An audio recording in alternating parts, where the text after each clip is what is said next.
സൗഹൃദ സമഭാവനയുടെ കടലാ നിശലുകൾ തഴുകും നിളയുടെ ചിരിയാ.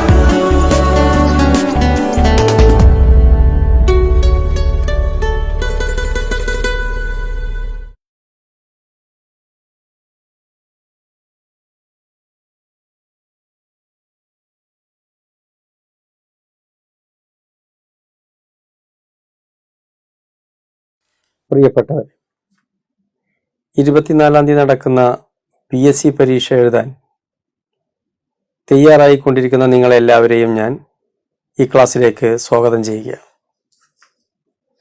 കേരളത്തിലെ പൊതുവിദ്യാഭ്യാസ മേഖലയിൽ കഴിഞ്ഞ 4 വർഷം കൊണ്ട് ഇടതുപക്ഷ സർക്കാരിൻ്റെ പ്രവർത്തനങ്ങൾ കൊണ്ട് ഒരു പുതിയ വസന്തം വിരിഞ്ഞിരിക്കുകയാണ്. നമ്മുടെ ഈ മേഖലയിലേക്ക് പുതുതായി കൂടുതൽ കുട്ടികൾ വന്നിരിക്കുന്നു. 4 വർഷം കൊണ്ട് 5,06,000-ലധികം കുട്ടികൾ ഈ മേഖലയിൽ വന്നിരിക്കുകയാണ്. അതുവഴി നമ്മുടെ വിദ്യാലയങ്ങൾ ധാരാളം തസ്തികകൾ ഉണ്ടായിട്ടുണ്ട്. അതിന് കാരണം ഈ സർക്കാർ ഈ മേഖലയിൽ വലിയ തോതിൽ പണം മുടക്കി എന്നുള്ളതാണ്. പഴയ കെട്ടിടങ്ങളെല്ലാം മാറ്റി പുതിയ കെട്ടിടങ്ങളാക്കി. അക്കാദമിക നിലവാരത്തിൽ യാതൊരു വിട്ടുവീഴ്ചയുമില്ലാത്ത നിലപാടെടുത്തു. കേരളത്തിലെ അധ്യാപക സമൂഹം KSTയുടെ നേതൃത്വത്തിൽ ഈ ഗവൺമെന്റ് നടത്തിയ എല്ലാ പ്രവർത്തനങ്ങൾക്കും പിന്തുണ നൽകുകയുണ്ടായി. അതുകൊണ്ട് ധാരാളം തസ്തികകൾ ഉണ്ടായിട്ടുണ്ട്. നിങ്ങൾക്ക് സ്വാഭാവികമായും ഈ തസ്തികകളിലേക്ക് നിയമനത്തിന് നിങ്ങളെല്ലാവരും അർഹരാകട്ടെ എന്ന് ഞാൻ ആശംസിക്കുകയാണ്. അതോടൊപ്പം ഇന്ന് ക്ലാസ് എടുക്കുന്നത് സാമൂഹ്യ ശാസ്ത്ര വിഷയത്തിൽ ശ്രീ T. രത്നാകരനാണ്. അദ്ദേഹം മലപ്പുറം SSKയിലെ പ്രോഗ്രാം ഓഫീസറാണ്. മത്സര പരീക്ഷകളിൽ ആളുകളേക്ക് ക്ലാസ് എടുക്കുന്നതിൽ അദ്ദേഹത്തിന് വളരെയധികം കഴിവുകളുണ്ട് എന്ന് നമുക്ക് ബോധ്യപ്പെടും ഈ ക്ലാസ് കഴിയുമ്പോൾ. ഈ കാര്യത്തിൽ വളരെയധികം മുൻപരിചയമുള്ള അദ്ദേഹത്തെ നിങ്ങൾക്ക് എല്ലാവർക്കും വേണ്ടി വളരെ സ്നേഹത്തോടു കൂടി ഈ ക്ലാസ് എടുക്കുന്നതിന് വേണ്ടി ക്ഷണിക്കുകയാണ്. ഈ ക്ലാസ് KSTA സംസ്ഥാന കമ്മിറ്റിയുടെ ഫേസ്ബുക്ക് പേജായ അധ്യാപക ലോകത്തിലൂടെയാണ് നിങ്ങൾക്ക് എത്തിക്കുന്നത്. നിങ്ങളെല്ലാവരും അധ്യാപക ലോകം പേജ് ലൈക്ക് ചെയ്യണമെന്ന് അഭ്യർത്ഥിക്കുന്നതിനോടൊപ്പം 21 തീയതി നടക്കുന്ന മാതൃകാ പരീക്ഷയ്ക്ക് ലിങ്ക് വാങ്ങുകയും അതിൽ പങ്കെടുത്ത് നിങ്ങളുടെ ഒരു നിലവാരം ഉറപ്പിക്കണമെന്നും നിങ്ങളുടെ അവസാനത്തെ തയ്യാറെടുപ്പിന് സഹായകരമാകണമെന്നും പറഞ്ഞുകൊണ്ട് ഞാൻ അവസാനിപ്പിക്കുന്നു. അഭിവാദ്യങ്ങൾ.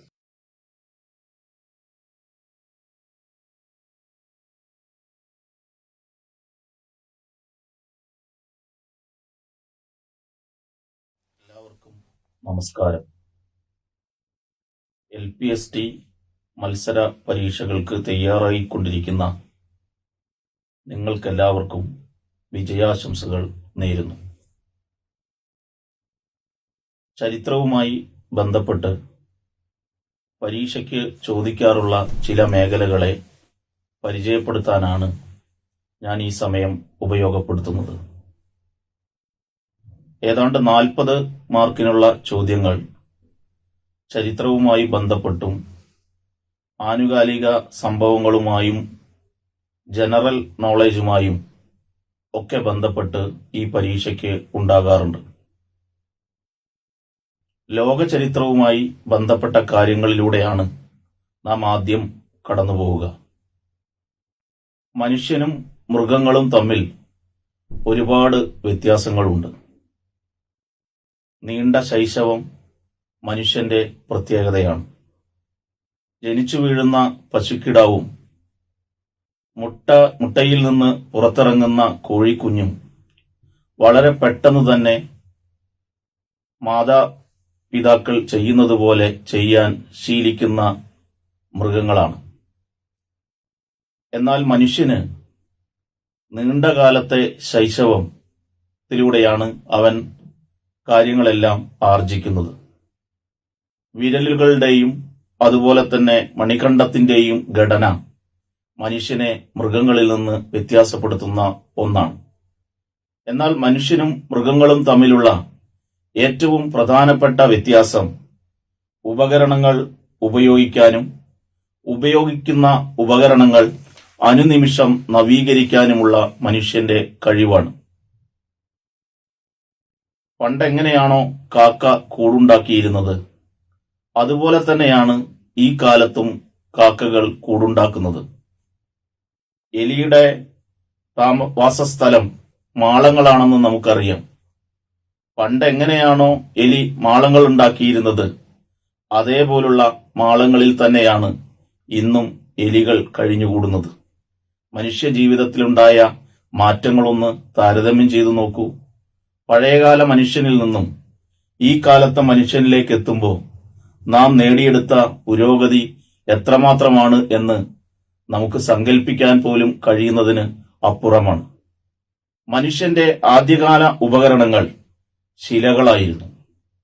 മനുഷ്യൻ ആദ്യം ഉപയോഗിച്ച ഉപകരണങ്ങൾ കല്ലുകൊണ്ടുണ്ടാക്കിയതായിരുന്നു. ഉപകരണങ്ങൾ എന്തുകൊണ്ടാണോ നിർമ്മിച്ചിരുന്നത്, അതിനെ അടിസ്ഥാനമാക്കിയാണ് ആദ്യ കാലഘട്ടത്തിൽ ഘട്ടവിഭജനം നടത്തിയിരുന്നത്. ആദ്യത്തെ ശിലായുഗ കാലത്തെ പ്രാചീന ശിലായുഗം എന്നാണ് വിശേഷിപ്പിക്കപ്പെടുന്നത്. പരുക്കൻ ശില കൊണ്ടുള്ള ഉപകരണങ്ങളാണ് ഇക്കാലത്ത് മനുഷ്യൻ ഉപയോഗിച്ചിരുന്നത്. അതുകൊണ്ട് തന്നെ ഈ കാലത്തെ മനുഷ്യനെ വെള്ളാരങ്കല്ലു മനുഷ്യൻ, കോർട്ടിസൈറ്റ് മാൻ എന്നൊക്കെയാണ് അറിയപ്പെട്ടിരുന്നത്. നായാടി യുഗം എന്നും ഈ കാലത്തെ വിശേഷിപ്പിക്കപ്പെടുന്നുണ്ട്. പ്രാചീന ശിലായുഗ മനുഷ്യനെ കുറിച്ചുള്ള അറിവുകൾ നമുക്ക് തരുന്ന ഒരുപാട് ചിത്രങ്ങൾ ലോകത്തിന്റെ പല ഭാഗത്തും ഉണ്ടായിട്ടുണ്ട്. പരീക്ഷയ്ക്ക് ഇത്തരം ചിത്രങ്ങളെ സംബന്ധിച്ച ചോദ്യങ്ങൾ ഉണ്ടാകാറുണ്ട്. അതിലേറ്റവും പ്രധാനം മധ്യപ്രദേശിലെ ഭീംബേഡ്കയിലെ ചിത്രങ്ങളാണ്. അതുപോലെ തന്നെ സ്പെയിനിലെ അൾട്ടാമറയിൽ നിന്ന് കണ്ടുകിട്ടിയ ചിത്രങ്ങളും ഈ കാലഘട്ടത്തെക്കുറിച്ച് സൂചന നൽകുന്ന പ്രധാനപ്പെട്ട തെളിവുകളാണ്. പ്രാചീന ശിലായുഗ മനുഷ്യൻ പലതരത്തിലുള്ള പേരുകളിലാണ് അറിയപ്പെട്ടിരുന്നത്. ഏറ്റവും പഴക്കം ചെന്ന ജാവ മനുഷ്യനും ചൈനയിൽ നിന്ന് കണ്ടെടുക്കപ്പെട്ട പെക്കിംഗ് മനുഷ്യരും ജർമ്മനിയിലെ നിയാണ്ടർത്താൾ മനുഷ്യരും ക്രോമഗ്നോൺ മനുഷ്യരുമൊക്കെ ഈ ഗണത്തിൽ പെടുന്നവരാണ്. ഇതിൽ ഏറ്റവും കൂടുതൽ അറിയപ്പെടുന്ന പ്രാചീന ശിലായുഗത്തിലെ മനുഷ്യർ നിയാണ്ടർത്താൾ മനുഷ്യരാണ്. ഏതാണ്ട് ഏറ്റവും അവസാനം അറിയപ്പെടുന്ന പ്രാചീന ശിലായുഗ മനുഷ്യരെയാണ് ക്രോമഗ്നോൺ വിഭാഗത്തിൽ പെടുത്തുന്നത്. ഫ്രാൻസിൽ നിന്നാണ് ഇവരെക്കുറിച്ചുള്ള തെളിവുകൾ ലോകത്തിന് ലഭിക്കുന്നത്. പ്രാചീന ശിലായുഗത്തിൽ നിന്നും മനുഷ്യൻ മധ്യകാല ശിലായുഗത്തിലേക്ക് പ്രവേശിക്കുന്നു. മധ്യകാല ശിലായുഗത്തിന്റെ കാലം ഏകദേശം കണക്കാക്കപ്പെട്ടിട്ടുള്ളത് 1000 BC മുതൽ 3500 BC വരെയാണ്. ഈ കാലഘട്ടത്തിലെ മനുഷ്യൻ ഉപയോഗിച്ചിരുന്ന ഉപകരണങ്ങളെ സംബന്ധിച്ച ചോദ്യങ്ങൾ പല പരീക്ഷകൾക്കും ചോദിച്ചിട്ടുണ്ട്. ആ ഉപകരണങ്ങളെ മൈക്രോലിത്തുകൾ അല്ലെങ്കിൽ സൂക്ഷ്മ ശിലായുധങ്ങൾ എന്നാണ് വിശേഷിപ്പിക്കപ്പെടുന്നത്. നവീന ശിലായുഗമാണ് മനുഷ്യ ജീവിതത്തിൽ ഏറ്റവും കൂടുതൽ പുരോഗതിയുണ്ടായ കാലഘട്ടമായി പരിഗണിക്കപ്പെടുന്നത്. മിനുസപ്പെടുത്തിയ ശിലാ ഉപകരണങ്ങൾ മനുഷ്യൻ ഉപയോഗിക്കാൻ തുടങ്ങിയ കാലത്തെയാണ് നവീന ശിലായുഗം എന്ന് വിശേഷിപ്പിക്കപ്പെടുന്നത്. ഈ കാലത്തെ ഗോർഡൻ ചൈൽഡ് എന്ന് പറയുന്ന പ്രസിദ്ധനായ ചരിത്രകാരൻ വിശേഷിപ്പിക്കപ്പെടുന്നത് നവീന ശിലായുഗ വിപ്ലവം എന്ന പേരിലാണ്. മനുഷ്യ ജീവിതത്തിലുണ്ടായ ഒരുപാട് കണ്ടുപിടുത്തങ്ങൾ, കൃഷി മനുഷ്യൻ കണ്ടുപിടിക്കാൻ തുടങ്ങിയത്, സ്ഥിരതാമസം തുടങ്ങിയത്, മൺപാത്രങ്ങൾ നിർമ്മിക്കാൻ തുടങ്ങിയത്, ചക്രം കണ്ടുപിടിച്ചത്, നൂൽനൂൽപ്പ് ആരംഭിച്ചത്, മനുഷ്യൻ മൃഗങ്ങളെ മെരുക്കി വളർത്താൻ തുടങ്ങിയത്, ഇവയെല്ലാം ഉണ്ടായ വിപ്ലവകരമായ മാറ്റങ്ങൾ മാനവ ജീവിതത്തിൽ ഉണ്ടായത് ഈ നവീന ശിലായുഗത്തിലാണ്. ഗോർഡൻ ചൈൽഡ് എന്ന് പറയുന്ന വിഖ്യാതനായ ചരിത്രകാരന്റെ പുസ്തകം നിങ്ങൾ വായിക്കേണ്ടതാണ്. പരീക്ഷയ്ക്ക് ചോദിക്കാറുള്ള പുസ്തകങ്ങളാണ്. അതിലൊന്ന് വാട്ട് ഹാപ്പൻഡ് ഇൻ ഹിസ്റ്ററി എന്നാണ്. മറ്റൊരു പുസ്തകം മാൻ മേക്സ് ഹിംസെൽഫ് എന്നാണ്. ഈ രണ്ട് പുസ്തകങ്ങളെ സംബന്ധിച്ചുമുള്ള ചോദ്യങ്ങൾ പരീക്ഷയ്ക്ക് ഉണ്ടാകാറുണ്ട്. രണ്ട് ടേമുകൾ പരീക്ഷയ്ക്ക് പലപ്പോഴും ചോദിക്കാറുണ്ട്. അതിലൊന്ന് പ്രീ ഹിസ്റ്റോറിക് കാലഘട്ടത്തിന്റെ ക്രൊണോളജിയുമായി, കാലഗണനയുമായി ബന്ധപ്പെട്ടതാണ്. ചരിത്രാതീത കാലഘട്ടമെന്നും ചരിത്ര കാലഘട്ടമെന്നും ചരിത്രത്തെ സംബന്ധിക്കുന്ന മറ്റൊരു വിഭജനവുമുണ്ട്. 10 ലക്ഷം BC മുതൽ 5000 BC വരെയാണ് ചരിത്രാതീത കാലഘട്ടമായി വിശേഷിപ്പിക്കപ്പെടുന്നത്. ചരിത്ര കാലഘട്ടം 5000 BC മുതലാണ് ആരംഭിക്കുന്നത്. അതുപോലെ മറ്റൊരു വിഭജനമാണ് പ്രീ ഹിസ്റ്ററി എന്നറിയപ്പെടുന്ന കാലഘട്ടം. അതായത് രേഖകളില്ലാത്ത കാലത്തെയാണ് പ്രീ ഹിസ്റ്ററി എന്ന് വിളിക്കുന്നത്. എന്നാൽ രേഖകൾ ഉണ്ടായിട്ടും ലഭ്യമായ രേഖകൾ വായിച്ചെടുക്കാൻ കഴിയാത്ത കാലമുണ്ടായിരുന്നു. ആ കാലത്തെയാണ് പ്രോട്ടോ ഹിസ്റ്ററി എന്ന ചരിത്രത്തിൽ അറിയപ്പെടുന്നത്. മനുഷ്യൻ ചെമ്പ് ഉപയോഗിച്ചത് ഈജിപ്തിലെ ആളുകളാണ് ആദ്യം എന്നാണ് പറയപ്പെടുന്നത്. പശ്ചിമേഷ്യയിലാണ് ചെമ്പിന്റെ ഉപയോഗം ഉണ്ടാകുന്നത്. ചെമ്പിൽ നിന്നും പിന്നീട് ചെമ്പിനോട് ഈയം ചേർത്തുകൊണ്ട് വെങ്കലം മനുഷ്യൻ ഉപയോഗിക്കാൻ തുടങ്ങി. വെങ്കല ഉപകരണങ്ങൾ ആദ്യമായി ഉപയോഗിച്ചത് സുമേറിയയിലാണ് എന്ന് പറയപ്പെടുന്നു. ഇരുമ്പ് ആദ്യമായി മനുഷ്യൻ ഉപയോഗിക്കാൻ തുടങ്ങിയത് ഏഷ്യ മൈനറിൽ ആണ് എന്നാണ് പറയപ്പെടുന്നത്. ഇന്നത്തെ തുർക്കിയിലാണ്.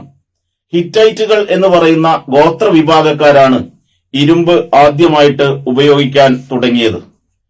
ചില കാലഗണന കണക്കാക്കുന്നതിനുള്ള രീതികളെ സംബന്ധിച്ചുള്ള ചോദ്യങ്ങൾ പരീക്ഷയ്ക്ക് പ്രതീക്ഷിക്കാവുന്നതാണ്. അതിലൊന്ന് പോളൻ അനാലിസിസ് എന്ന് പറയുന്ന പരിശോധനയാണ്. അത് പരാഗങ്ങൾ പരിശോധിച്ചുകൊണ്ട് വസ്തുക്കളുടെ കാലപ്പഴക്കം നിർണയിക്കുന്ന രീതിയാണ്. മറ്റൊന്ന് പ്ലാറ്റിനേഷൻ എന്നറിയപ്പെടുന്ന ക്ലാവ് പരിശോധനയും അതുപോലെ തന്നെ കാർബൺ 40 ടെസ്റ്റ്. ഇത് പരീക്ഷയ്ക്ക് കൂടുതൽ തവണ ചോദിച്ചിട്ടുള്ള ഒരു മേഖലയാണ് കാർബൺ 14 ടെസ്റ്റ്. ഇത് പ്രകാരം ഇത് 1940 വില്ലാഡ് ലിബ്ബി എന്ന് പറയുന്ന ശാസ്ത്രജ്ഞൻ കണ്ടെത്തിയ രീതിയാണ്. അതുപോലെ വൃക്ഷങ്ങളുടെ കാലപ്പഴക്കം നിർണയിക്കുന്നതിന് ഉപയോഗിക്കുന്ന രീതിയെ ഡെൻഡ്രോ ക്രോണോളജി എന്ന പേരിൽ അറിയപ്പെടുന്നു. മൺപാത്രങ്ങൾ പരിശോധിച്ചുകൊണ്ട് കാലം നിർണയിക്കുന്ന രീതിയെ തെർമോ ലുമിനിസെൻസ് എന്നറിയപ്പെടുന്നു. ഇങ്ങനെ വ്യത്യസ്തമായ കാലഗണനകൾ ചരിത്രത്തിൽ ഉപയോഗപ്പെടുത്തുന്നുണ്ട്. നമ്മളിനി ചരിത്രത്തിന്റെ വിഭജനത്തിലേക്ക് കടക്കുകയാണ്. മറ്റൊരു ഭാഗം ചരിത്രത്തെ വിഭജിക്കാൻ കഴിയുമോ എന്നതാണ്. ചരിത്രത്തെ ഒരിക്കലും വിഭജിക്കാൻ കഴിയില്ല. ചരിത്രത്തിന്റെ അവസാനം എന്നാണ് എന്ന് നമുക്ക് പ്രവചിക്കാൻ കഴിയാത്തിടത്തോളം കാലം ചരിത്രത്തെ വിഭജിക്കാൻ കഴിയില്ല. പക്ഷെ പഠന സൗകര്യാർത്ഥം നാം ചരിത്രത്തെ 3ആയി വിഭജിക്കാറുണ്ട്. അതിലൊന്ന് പുരാതന ചരിത്രം. ലോക ചരിത്രത്തിൽ ഭൂമിയുടെ ഉത്ഭവം മുതൽക്ക് 476 AD വരെയുള്ള കാലത്തെയാണ് പുരാതന ചരിത്രത്തിൽ പെടുത്തുന്നത്. 476 AD പാശ്ചാത്യ റോമൻ സാമ്രാജ്യത്തിന്റെ പതനമുണ്ടാകുന്നത്. അതുവരെയുള്ള കാലഘട്ടമാണ് പുരാതന കാലഘട്ടമായി പരിഗണിക്കപ്പെടുന്നത്. രണ്ടാമത്തെ വിഭജനം, പഠിക്കാൻ വേണ്ടി മാത്രമുള്ള വിഭജനം, മധ്യകാലഘട്ടമാണ്. പാശ്ചാത്യ റോമൻ സാമ്രാജ്യത്തിന്റെ പതനവർഷമായ 476 മുതൽക്ക് 1453 വരെയുള്ള കാലഘട്ടമാണ് മധ്യകാലഘട്ടമായി പരിഗണിക്കുന്നത്. അതുകൊണ്ട് തന്നെ ആധുനിക കാലഘട്ടത്തിന്റെ ആരംഭവും ഈ 1453 മുതലാണ് ആരംഭിക്കുന്നത്. ഈ 1453 ചരിത്രത്തിൽ വലിയ പ്രാധാന്യമുണ്ട്. തുർക്കികൾ കോൺസ്റ്റാന്റിനോപ്പിൾ ആക്രമിച്ചു കീഴടക്കിയ വർഷമാണ് 1453.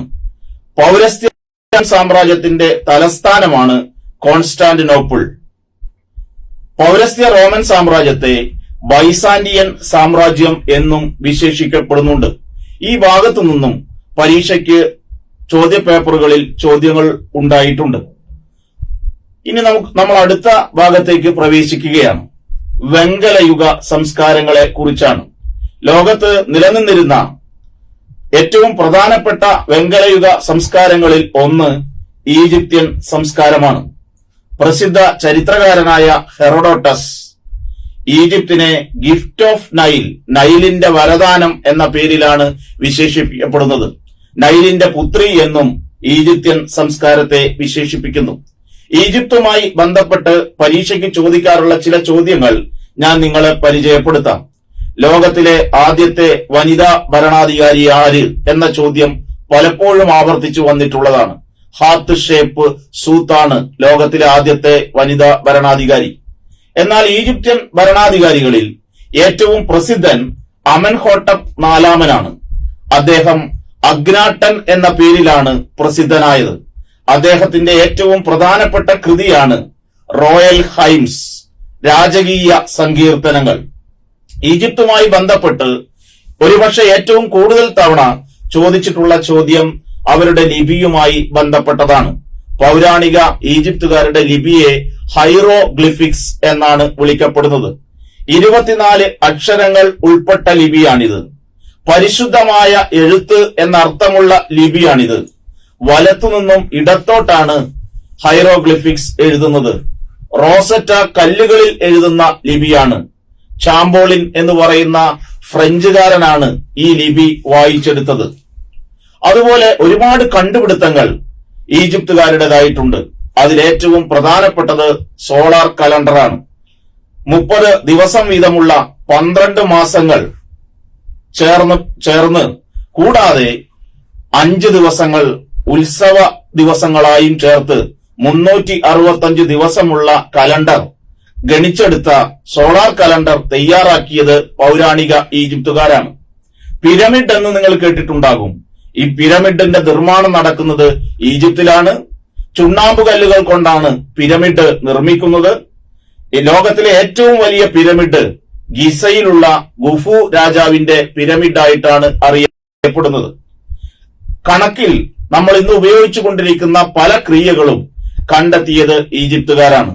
സങ്കലനം, വ്യവകലനം, ഹരണം തുടങ്ങിയ ക്രിയകൾ ലോകത്തിന് പരിചയപ്പെടുത്തി കൊടുത്തത് ഈജിപ്തുകാരാണ്.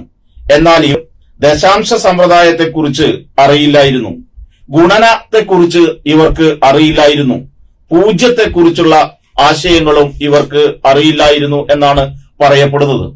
മറ്റൊരു വെങ്കലയുഗ സംസ്കാരമാണ് മെസപ്പൊട്ടേമിയൻ സംസ്കാരം.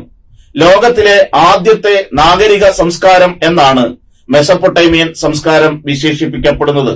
യൂഫ്രട്ടീസ്, ടൈഗ്രീസ് നദീ തീരങ്ങളിലാണ് ഈ സംസ്കാരം വളർന്നു വന്നത്.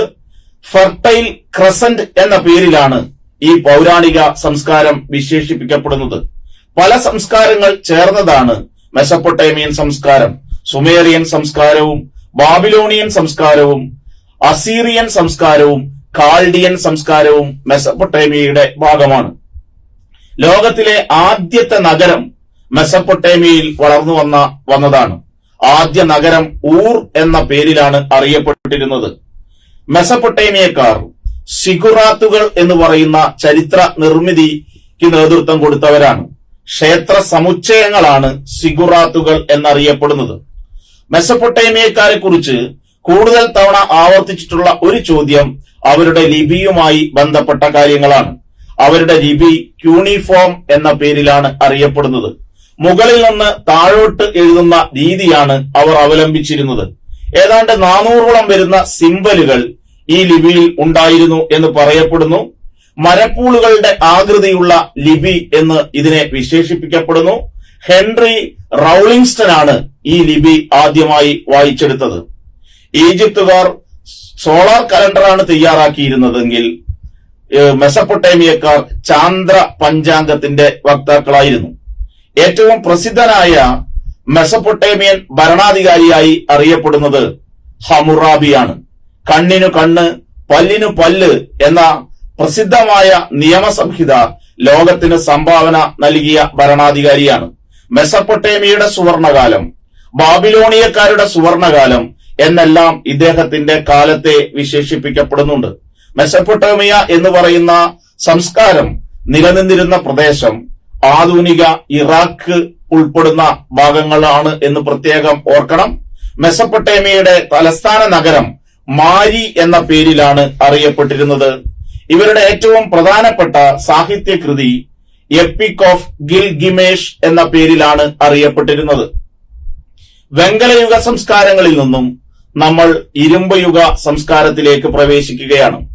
ലോകത്തിലെ ഏറ്റവും മഹത്തായ സംസ്കാരങ്ങൾ എന്നൊരു കാലത്ത് വിശേഷിപ്പിക്കപ്പെട്ടിരുന്ന ഗ്രീക്ക് സംസ്കാരവും റോമൻ സംസ്കാരവുമാണ് ലോകത്തിലെ പ്രസിദ്ധങ്ങളായിട്ടുള്ള ഇരുമ്പ് യുഗ സംസ്കാരങ്ങൾ. ഹോമർ, ഇലിയഡും ഒഡീസിയും രചിച്ച ഹോമർ പ്രസിദ്ധനായ ഗ്രീക്കുകാരനാണ്. ഗ്രീക്ക് എന്ന് കേൾക്കുമ്പോൾ നഗരരാഷ്ട്രങ്ങൾ എന്നതാണ് നമ്മുടെ ഓർമ്മയിലെത്തുന്നത്. നഗരരാഷ്ട്രങ്ങളുമായി ബന്ധപ്പെട്ട് പരീക്ഷയ്ക്ക് ചോദ്യങ്ങൾ ഉണ്ടാകാറുണ്ട്. സ്പാർട്ടയാണ് ഏറ്റവും വലിയ നഗരരാഷ്ട്രം. സോഷ്യലിസ്റ്റ് രീതിയിലുള്ള ഭരണക്രമമാണ് സ്പാർട്ടയിൽ നിലനിന്നിരുന്നത്. സൈനിക രാഷ്ട്രമെന്നും സ്പാർട്ടയെ വിശേഷിപ്പിക്കപ്പെടുന്നു. സ്പാർട്ട കഴിഞ്ഞാൽ ഏറ്റവും പ്രധാനപ്പെട്ട സ്ഥാനം അലങ്കരിച്ചിരുന്നത് ഏതൻസ് ആണ്. ജനാധിപത്യ രാഷ്ട്രം എന്ന പേരിലാണ് ഏതൻസ് അറിയപ്പെടുന്നത്. ജനാധിപത്യത്തിന്റെ പിതാവ് എന്നറിയപ്പെടുന്ന ക്ലൈസ്തനീസ്, ജനാധിപത്യത്തിന്റെ സുവർണകാലം എന്നറിയപ്പെടുന്ന പെരിക്ലിസിന്റെ കാലം, ഇതെല്ലാം പല വർഷങ്ങളിൽ ചോദ്യപേപ്പറുകളിൽ കടന്നുകൂടിയിട്ടുണ്ട്. ഒളിമ്പിക്സ് മറക്കാനാകാത്ത, ഒഴിവാക്കാനാകാത്ത ഒരു ഭാഗമാണ്. അവരുടെ ഏറ്റവും പ്രധാനപ്പെട്ട ദേവനായ സിയൂസ് ദേവനെ പ്രീതിപ്പെടുത്തുന്നതിന് വേണ്ടിയാണ് 4 വർഷം കൂടുമ്പോൾ ഒളിമ്പിക്സ് നടത്തിയിരുന്നത്. ആദ്യത്തെ ഒളിമ്പിക്സ് നടന്നത് BC 776 ചില യുദ്ധങ്ങൾ ഗ്രീക്ക് ഹിസ്റ്ററിയുമായി ബന്ധപ്പെട്ട് പരീക്ഷയ്ക്ക് ചോദിക്കാറുണ്ട്. അതിലൊന്ന് പെലപ്പൊണേഷ്യൻ യുദ്ധമാണ്. ഞാൻ നേരത്തെ സൂചിപ്പിച്ച ഏതൻസും സ്പാർട്ടയും തമ്മിൽ നടന്ന യുദ്ധമാണ്. BC 431 മുതൽ BC 404 വരെ നടന്ന യുദ്ധത്തിൽ പേർഷ്യ വിജയിക്കുകയാണ് ഉണ്ടായത്. മറ്റൊരു പ്രസിദ്ധമായ യുദ്ധം 490 BCയിൽ നടന്ന മാരത്തൺ യുദ്ധമാണ്. പേർഷ്യയും ഏതൻസും തമ്മിൽ നടന്ന യുദ്ധമാണ്. ഈ യുദ്ധത്തിൽ ഏതൻസ് പേർഷ്യക്കാരെ പരാജയപ്പെടുത്തുകയാണ്. അങ്ങനെ വിജയിച്ച ഏതൻസിൽ ഈ കാര്യങ്ങൾ അറിയിക്കാൻ രാജാവ് പ്രസിദ്ധനായ ഒരു ഓട്ടക്കാരനെ ചുമതലപ്പെടുത്തി. ഈ ഓട്ടക്കാരൻ ഓടി ഓടി തങ്ങളാണ് ഈ യുദ്ധത്തിൽ വിജയിച്ചത് എന്ന് നാട്ടുകാരെ അറിയിക്കുകയാണ്. അതിനുശേഷമാണ് മാരത്തൺ മത്സരം എന്ന് ലോകത്ത് പല ഭാഗങ്ങളിലും സംഘടിപ്പിക്കുകയുണ്ടായിട്ടുള്ളത്. റോമാക്കാർ ഏറ്റവും വലിയ സംഭാവന നൽകിയ മേഖല തത്വചിന്തയുടെ മേഖലയാണ്. തത്വചിന്തയുടെ പിതാവ് എന്നറിയപ്പെടുന്ന തെയിൽസ്, അദ്ദേഹം മുന്നോട്ട് വെച്ച തത്വചിന്ത മൈരീഷ്യൻ തത്വചിന്ത എന്നറിയപ്പെടുന്നു. പരീക്ഷയ്ക്ക് ഒരുപാട് ചോദ്യങ്ങൾ തത്വചിന്തയുമായി ബന്ധപ്പെട്ടുണ്ടായിട്ടുണ്ട്. അവിടെ പ്രസിദ്ധമായ ഒരു തത്വചിന്തയാണ് സോഫിസ്റ്റ് തത്വചിന്ത എന്നറിയപ്പെടുന്നത്. ഈ സോഫിസ്റ്റ് തത്വചിന്ത പ്രകാരം മനുഷ്യനാണ് എല്ലാത്തിന്റെയും അടിസ്ഥാനം എന്ന് പറയുന്നു. പിന്നീട് ലോകത്ത് വളർന്നു വന്ന നവോത്ഥാനത്തിനടക്കം പ്രേരകമായ തത്വചിന്തയാണ് സോഫിസ്റ്റ് തത്വചിന്ത. ഗ്രീക്ക് തത്വചിന്തകന്മാർ ത്രയങ്ങൾ പരീക്ഷയ്ക്ക് പലപ്പോഴും വന്നിട്ടുള്ള ഭാഗമാണ്. അതിലൊന്ന് സോക്രട്ടീസ് ആണ്. ഒരു പുസ്തകവും എഴുതാതെ തത്വചിന്തകനായ ആളാണ് സോക്രട്ടീസ്. അദ്ദേഹമാണ് പറഞ്ഞത്, എനിക്ക് ഒന്നറിയാം, എനിക്ക് ഒന്നും അറിയില്ല എന്ന് ലോകത്തെ ബോധ്യപ്പെടുത്തിയ ചിന്തകനാണ്. അവസാനം ഹെംലോക്ക് എന്ന് പറയുന്ന വിഷച്ചെടിയുടെ നീര് കഴിച്ചാണ് അദ്ദേഹത്തിന് മരണമടയേണ്ടി വന്നത്. സോക്രട്ടീസ് കഴിഞ്ഞാൽ പിന്നീട് അംഗീകരിക്കപ്പെട്ട മറ്റൊരു തത്വചിന്തകൻ പ്ലേറ്റോ ആണ്. അരിസ്റ്റോക്ലിസ് എന്നാണ് പ്ലേറ്റോയുടെ യഥാർത്ഥ പേര്. ഏതൻസിൽ അക്കാദമി സ്ഥാപിച്ചത് പ്ലേറ്റോയാണ്. അറിവാണ് നന്മ എന്ന് ലോകത്തെ ബോധ്യപ്പെടുത്തിയ തത്വചിന്തകനാണ് പ്ലേറ്റോ. ഒരുപാട് പുസ്തകങ്ങൾ അദ്ദേഹം എഴുതുകയുണ്ടായിട്ടുണ്ട്. അതിൽ ഏറ്റവും പ്രധാനപ്പെട്ടത് ഡയലോഗ്, അതേപോലെ റിപ്പബ്ലിക്. ഒരുപാട് തവണ ആവർത്തിച്ച ചോദ്യമാണ്, റിപ്പബ്ലിക് എഴുതിയതാര്? അപ്പോളജി അദ്ദേഹത്തിന്റെ മറ്റൊരു പുസ്തകമാണ്. അദ്ദേഹം അവസാനമായി എഴുതിയ, അല്ലെങ്കിൽ എഴുതുന്നതിനിടയിൽ അദ്ദേഹം മരണമടഞ്ഞ ഒരു പുസ്തകമാണ് ലോസ് എന്ന് പറയുന്ന പുസ്തകം.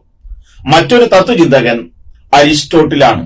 പ്ലേറ്റോയുടെ ശിഷ്യനാണ്, അലക്സാണ്ടറുടെ ഗുരുവാണ്. ഏതൻസിൽ ലീസിയം എന്ന് പറയുന്ന അക്കാദമി സ്ഥാപിച്ച ആളാണ്. തർക്കശാസ്ത്രത്തിന്റെ പിതാവാണ്. ജ്ഞാനികളുടെ ആചാര്യൻ, എൻസൈക്ലോപീഡിയ ജീനിയസ് എന്നറിയപ്പെടുന്നു. അദ്ദേഹം ഒരുപാട് സംഭാവനകൾ ലോകത്തിന് നൽകിയിട്ടുണ്ട്. അതിൽ ഏറ്റവും പ്രധാനപ്പെട്ട 1-2 കാര്യങ്ങൾ ഞാൻ സൂചിപ്പിക്കാം. നത്തിങ് ടു മച്ച്, ഒന്നും കൂടുതലാകരുത്. Man is a social animal. Sound mind in a sound body. ആരോഗ്യമുള്ള ശരീരത്തിലെ ആരോഗ്യമുള്ള മനസ്സുണ്ടാകൂ എന്ന് പറഞ്ഞത്. അതുപോലെ അദ്ദേഹം പറഞ്ഞ മറ്റൊരു കൺസെപ്റ്റ് ഗോൾഡൻ മീൻ കൺസെപ്റ്റ് ആണ്. അതിരുകടന്ന ഭോഗാസക്തിയും ആത്യന്തികമായ വിരക്തിക്കും ഇടയിലാണ് മനുഷ്യൻ നേട്ടങ്ങൾ ഉണ്ടാക്കുന്നത് എന്നാണ് അദ്ദേഹം സൂചിപ്പിച്ചത്. ഇത്രയും ഭാഗങ്ങൾ ഗ്രീക്ക് സംസ്കാരത്തിൽ നിന്ന് പ്രതീക്ഷിക്കാം. മറ്റൊരു പൗരാണിക മേഖല റോമൻ സംസ്കാരവുമായി ബന്ധപ്പെട്ടതാണ്. ഇറ്റലിയുടെ ടൈബർ നദിയുടെ തീരത്ത് വളർന്നു വന്ന ആദ്യകാല സംസ്കാരമാണ്. റോമുസ് എന്നും റമുലസ് എന്നും പേരുള്ള രണ്ട് ഇരട്ട സഹോദരങ്ങളാണ് ഈ സംസ്കാരത്തിന്റെ സ്ഥാപകർ. 7 കുന്നുകളിലായി സ്ഥിതി ചെയ്യുന്നതുകൊണ്ട് സപ്തശൈല നഗരം എന്നാണ് റോമൻ സംസ്കാരത്തെ വിശേഷിപ്പിക്കപ്പെടുന്നത്. റോമൻ സമൂഹത്തിലുണ്ടായിരുന്ന 2 വിഭാഗങ്ങളെ പെട്രീഷ്യൻസ് എന്നും പ്ലബിയൻസ് എന്നുമാണ് വിശേഷിപ്പിച്ചിരുന്നത്. പെട്രീഷ്യൻസ് സമൂഹത്തിലെ സമ്പന്ന വർഗമാണെങ്കിൽ സമൂഹത്തിലെ സാധാരണക്കാരെയാണ് പ്ലബിയൻസ് എന്നറിയപ്പെടുന്നത്. ഇവർ തമ്മിലുള്ള നിരന്തരമായ പോരാട്ടം വലിയ ആഭ്യന്തര യുദ്ധത്തിന് റോമിൽ കാരണമായിരുന്നു. ഇതിനെ തുടർന്നാണ് ഇത് പരിഹരിക്കാൻ വേണ്ടിയാണ് റോമിലെ ആദ്യ സംഹിതയായ 12 ടാബ്ലറ്റ്സ് രൂപം കൊള്ളുന്നത്. റോമൻ സംസ്കാരവുമായി ബന്ധപ്പെട്ട് ചോദിക്കാറുള്ള മറ്റൊരു ചോദ്യം പ്യൂണിക് യുദ്ധങ്ങളെ കുറിച്ചാണ്. റോമും ആഫ്രിക്കൻ പ്രദേശമായ കാർത്തേജും തമ്മിൽ നടന്ന യുദ്ധമാണിത്. BC 264 മുതൽ BC 146 വരെ നടന്ന യുദ്ധമാണിത്. റോമിലെ പ്രസിദ്ധരായ ചില ഭരണാധികാരികളെ കുറിച്ച് പരീക്ഷയ്ക്ക് ചോദിക്കാറുണ്ട്. അത്തരത്തിലൊരാൾ ജൂലിയസ് സീസറാണ്. 1000 BC-യിൽ ജനിച്ച് 44 BC-യിൽ മരണ ജൂലിയസ് സീസറാണ് ജൂലിയൻ കലണ്ടറിന് രൂപകൽപ്പന ചെയ്തത്. 365 ദിവസം നീണ്ടു നിൽക്കുന്ന ജൂലിയൻ കലണ്ടർ പിന്നീട് പരിഷ്കരിച്ചാണ് നാം ഇന്ന് കാണുന്ന ഗ്രിഗോറിയൻ കലണ്ടർ രൂപകൽപ്പന ചെയ്യുന്നത്. വന്നു, കണ്ടു, കീഴടക്കി എന്നത് ജൂലിയസ് സീസറെ സംബന്ധിച്ച് സ്ഥിരമായി പറയുകയും ചോദിക്കുകയും ചെയ്യാറുള്ള ഒരു ചോദ്യഭാഗമാണ്. കമന്ററീസ് ഓൺ ദ ഗാളിക് വാർ എന്ന പുസ്തകം എഴുതിയത് ജൂലിയസ് സീസറാണ്. മറ്റൊരു പ്രസിദ്ധനായ ഭരണാധികാരി അഗസ്റ്റസ് സീസറാണ്. ആദ്യ റോമൻ ചക്രവർത്തി എന്നാണ് അഗസ്റ്റസ് സീസറെ വിളിക്കുന്നത്. റോമിന്റെ സുവർണകാലം അഗസ്റ്റസ് സീസറുടെ ഭരണകാലമാണ്. യേശുക്രിസ്തു ജനിച്ച കാലം BC 4 അഗസ്റ്റസ് സീസറിന്റെ കാലഘട്ടത്തിലാണ്. റോമിലെ ഏറ്റവും ക്രൂരനായ ചക്രവർത്തി എന്ന പേരിൽ അറിയപ്പെടുന്ന നീറോ ചക്രവർത്തി പരീക്ഷയ്ക്ക് ചോദിക്കാറുള്ള ഭാഗമാണ്. റോമിലെ തത്വചിന്തകനായ ഭരണാധികാരി മർക്കസ് ഒറീലിയസ് ആണ്. അദ്ദേഹമാണ് മെഡിറ്റേഷൻ എന്ന് പറയുന്ന പ്രസിദ്ധമായ കൃതിക്ക് രൂപം കൊടുത്തത്. മറ്റൊരു പ്രധാനി ജസ്റ്റീനിയൻ ആണ്. ജസ്റ്റീനിയൻ റോമൻ നിയമങ്ങൾ ക്രോഡീകരിച്ച ഭരണാധികാരിയാണ്. റോമിലെ പൗരസ്ത്യ റോമൻ സാമ്രാജ്യത്തിന്റെ തലസ്ഥാനമായിരുന്ന കോൺസ്റ്റാന്റിനോപ്പിളിൽ സാൻ സോഫിയ എന്ന് പറയുന്ന പ്രസിദ്ധമായ ചരിത്ര സൗധം നിർമ്മിച്ചത് ജസ്റ്റീനിയനാണ്. ഇതെല്ലാം ഇപ്പൊ നമ്മൾ ചർച്ച ചെയ്ത കാര്യങ്ങളെല്ലാം ആധുനിക ലോകചരിത്രവുമായി ബന്ധപ്പെട്ടാണെങ്കിൽ ഇനി നമ്മൾ പ്രവേശിക്കുന്നത് മധ്യകാലഘട്ടത്തിലേക്കാണ്. റോമ സാമ്രാജ്യത്തിന്റെ തകർച്ചയ്ക്ക് ശേഷം ലോകം ഫ്യൂഡൽ കാലഘട്ടത്തിലേക്ക് പ്രവേശിക്കുകയാണ്. ഭൂമിയുടെ പാട്ടാവകാശത്തെ അടിസ്ഥാനമാക്കി ലോകത്ത് വളർന്നു വന്ന സാമൂഹ്യ, രാഷ്ട്രീയ, സാമ്പത്തിക സ്ഥിതിയെയാണ് ഫ്യൂഡലിസം എന്നറിയപ്പെടുന്നത്. ഫ്യൂഡലിസവുമായി ബന്ധപ്പെട്ട് ചോദിക്കാറുള്ള ചില ചോദ്യഭാഗങ്ങൾ: ഒന്ന്, ഫ്യൂഡൽ കാലഘട്ടത്തിലെ ഭൂമിയുടെ കൈവശക്കാരനെ വിളിക്കുന്ന പേരെന്ത് എന്നുള്ളതാണ്. വാസൽ എന്നറിയപ്പെടുന്നു. ഫ്യൂഡൽ എസ്റ്റേറ്റുകൾ മാനർ എന്ന പേരിൽ അറിയപ്പെടുന്നു. അതുപോലെ നിർബന്ധ വേലയുമായി ബന്ധപ്പെട്ട് ചില ചോദ്യങ്ങൾ പ്രതീക്ഷിക്കാം. യൂറോപ്പിൽ നിലനിന്നിരുന്ന നിർബന്ധ വേലയെ കോർവി എന്നാണ് അറിയപ്പെടുന്നതെങ്കിൽ ഇന്ത്യയിൽ നിലനിന്നിരുന്ന നിർബന്ധ വേല വിഷ്ടി എന്ന പേരിലും തിരുവിതാംകൂറിലെ നിർബന്ധ വേലയെ ഊഴിയ വേല എന്നുമാണ് വിളിച്ചിരുന്നത്. ഭൂ ഉടമകളുമായി ബന്ധപ്പെട്ട ചില ചോദ്യങ്ങളും പരീക്ഷയ്ക്കുണ്ടാകാറുണ്ട്. ജപ്പാനിൽ സാമുറായിമാർ എന്ന് പറയുന്ന ഭൂവുടമകളായിരുന്നുവെങ്കിൽ ചൈനയിൽ തുച്ചൻ എന്ന് പറയുന്ന വിഭാഗമായിരുന്നു. റഷ്യയിൽ അത് കുലാക്കുകളാണ്. ഇന്ത്യയിൽ അത് സാമന്തന്മാരാണ്. ഇങ്ങനെ വ്യത്യസ്ത വിഭാഗങ്ങളുടെ നിയന്ത്രണം ഈ കാലത്തുണ്ടായി. മധ്യകാലഘട്ടത്തിലെ മറ്റൊരു സവിശേഷത ക്രിസ്തു മതത്തിന്റെ വളർച്ചയാണ്. ഞാൻ നേരത്തെ സൂചിപ്പിച്ചു, അഗസ്റ്റസ് സീസറിന്റെ കാലത്താണ് യേശുക്രിസ്തു ജനിച്ചതെങ്കിൽ യേശുക്രിസ്തുവിനെ കുരിശിലേറ്റിയത് ടൈബീരിയസ് എന്ന് പറയുന്ന റോമൻ ചക്രവർത്തിയുടെ കാലത്താണ്. ഒരുപാട് പീഡനങ്ങൾ സഹിച്ചാണ് ലോകത്ത് ക്രിസ്തുമതം വളർന്നു വന്നിട്ടുള്ളത്. ക്രിസ്തു പ്രഭാഷണം നടത്തിയ ഭാഷ അരമായിക് ഭാഷയിലായിരുന്നു. ക്രിസ്തുമതം ആദ്യമായി സ്വീകരിച്ച റോമൻ ചക്രവർത്തി കോൺസ്റ്റാന്റൈൻ ആണ്. വിശുദ്ധ റോമൻ സാമ്രാജ്യം മധ്യകാലഘട്ടത്തിലെ പ്രസിദ്ധമായ സാമ്രാജ്യമാണ്. ഷാർലമൈൻ ആണ് വിശുദ്ധ റോമൻ സാമ്രാജ്യത്തിന്റെ സ്ഥാപകൻ. ഒരുപാട് യൂണിവേഴ്സിറ്റികൾ ഇറ്റലിയിൽ വളർന്നു വന്നത് ഈ കാലത്താണ്. ആദ്യത്തെ യൂണിവേഴ്സിറ്റിയാണ് പാവിയ യൂണിവേഴ്സിറ്റി. ബൊളോഗ്ന പോലുള്ള യൂണിവേഴ്സിറ്റികൾ, ഓക്സ്ഫോർഡ്, കേംബ്രിഡ്ജ് പോലുള്ള യൂണിവേഴ്സിറ്റികൾ എല്ലാം വളർന്നു വന്നത് മധ്യകാലഘട്ടത്തിലാണ്. ദേശരാഷ്ട്രങ്ങളുടെ വളർച്ച യൂറോപ്പിൽ മധ്യകാലഘട്ടത്തിന്റെ അവസാനത്തുണ്ടാവുകയാണ്. അതിലേറ്റവും ആദ്യത്തെ ദേശരാഷ്ട്രം ഇംഗ്ലണ്ടാണ് എന്നാണ് അറിയപ്പെടുന്നത്. അല്ലെങ്കിൽ ഇംഗ്ലണ്ടിലാണ് ദേശരാഷ്ട്രത്തിന്റെ വളർച്ച ഉണ്ടാകുന്നത്. ഹെൻറി ഏഴാമനാണ് ഇതിന് തുടക്കം കുറിക്കുന്നത്. ഫ്രാൻസിന്റെ സുവർണകാലം ലൂയി 14 കാലമാണ്. ഞാനാണ് രാഷ്ട്രം, ഭാവിയിൽ എന്റെ പ്രധാനമന്ത്രി ഞാൻ തന്നെയായിരിക്കും എന്നീ വചനങ്ങൾ പറഞ്ഞത് ഇദ്ദേഹമാണ്. ഇംഗ്ലണ്ടിന്റെ സുവർണകാലം എന്നറിയപ്പെടുന്നത് എലിസബത്തിന്റെ കാലമാണ്. എലിസബത്തിനെ കുറിച്ച് പരീക്ഷയ്ക്ക് ധാരാളം ചോദ്യങ്ങൾ ഉണ്ടാകാറുണ്ട്. അതിലൊന്ന്, അതുവരെ ലോകത്ത് നിലനിന്നിരുന്ന ഏറ്റവും പ്രസിദ്ധമായ സൈന്യം സ്പാനിഷ് ആർമേഡ എന്നാണ് അറിയപ്പെട്ടിരുന്നത്. സ്പെയിൻകാരുടെ സൈന്യമാണ്. ആ സ്പാനിഷ് ആർമേഡയെ പരാജയപ്പെടുത്തിയ ഭരണാധികാരിയാണ് എലിസബത്ത്. ഇംഗ്ലണ്ടിൽ മഹത്തായ വിപ്ലവവുമായി ബന്ധപ്പെട്ട ചോദ്യങ്ങൾ പ്രതീക്ഷിക്കാം. രക്തരഹിത വിപ്ലവം എന്നാണ് അറിയപ്പെട്ടത്. അത് നടന്ന വർഷം 1688 ആണ്. ആ മഹത്തായ വിപ്ലവം നടക്കുമ്പോ ഈ ഭരണാധികാരി ജെയിംസ് രണ്ടാമനായിരുന്നു. ജെയിംസ് രണ്ടാമന്റെ ശേഷം പിന്നീട് ചാൾസ് ജെയിംസ് രണ്ടാമന്റെ കാലത്താണ് ഈ വിപ്ലവത്തിന് ശേഷമാണ് ഏറ്റവും പ്രധാനപ്പെട്ട ബിൽ ഓഫ് റൈറ്റ്, അവകാശ നിയമം ഇംഗ്ലണ്ടിൽ ഉണ്ടാകുന്നത്. 1689 അവകാശ നിയമം വരുന്നത്. മറ്റൊരു ഏരിയ നവോത്ഥാനവുമായി ബന്ധപ്പെട്ടതാണ്. നവോത്ഥാനവുമായി ബന്ധപ്പെട്ട ഒരുപാട് ചോദ്യങ്ങൾ പ്രതീക്ഷിക്കാം. മാനവികതയ്ക്ക് നവോത്ഥാനത്തിന് തുടക്കം കുറിച്ചത് ഇറ്റലിയിലാണ്. ഇറ്റലിയിൽ സാഹിത്യ രംഗത്ത് വലിയ സംഭാവനകൾ ഈ കാലത്തുണ്ടാവുന്നു. അതിലേറ്റവും പ്രധാനി പെട്രാർക്ക് ആണ്. മാനവികതയുടെ പിതാവ് എന്നാണ് പെട്രാർക്ക് വിശേഷിപ്പിക്കപ്പെടുന്നത്. ലോറയ്ക്കുള്ള പ്രണയ ഗീതകങ്ങൾ അദ്ദേഹത്തിന്റെ ഏറ്റവും പ്രധാനപ്പെട്ട കൃതിയാണ്. മറ്റൊരാൾ ബൊക്കാച്ചിയോ ആണ്. ദക്കാമറൂൺ കഥകളിലൂടെ ലോകത്തെ ചിന്തിപ്പിച്ച സാഹിത്യകാരനാണ് ബൊക്കാച്ചിയോ. പ്രിൻസ് എന്ന് പറയുന്ന പുസ്തകം എഴുതിയ മാക്കിയവെല്ലിയും ഇറ്റാലിയൻ സാഹിത്യ രംഗത്തെ അഗ്രഗണനീയരാണ്. കലയിലാണെങ്കിൽ ലിയനാർഡോ ദാവിഞ്ചി, പരീക്ഷയ്ക്ക് സ്ഥിരമായി ചോദ്യങ്ങൾ ഉണ്ടാകാറുള്ള ഒരു പേരാണത്. മോണോലിസ, അവസാനത്തെ അത്താഴം തുടങ്ങിയവ ഇദ്ദേഹത്തിന്റെ പ്രധാനപ്പെട്ട ചിത്രങ്ങളാണ്. ശാസ്ത്രജ്ഞനായ കലാകാരൻ എന്നും ലിയനാർഡോ ദാവിഞ്ചിയെ വിശേഷിപ്പിക്കപ്പെടുന്നുണ്ട്. മറ്റൊരു ചിത്രകാരൻ മൈക്കലാഞ്ചലോ ആണ്.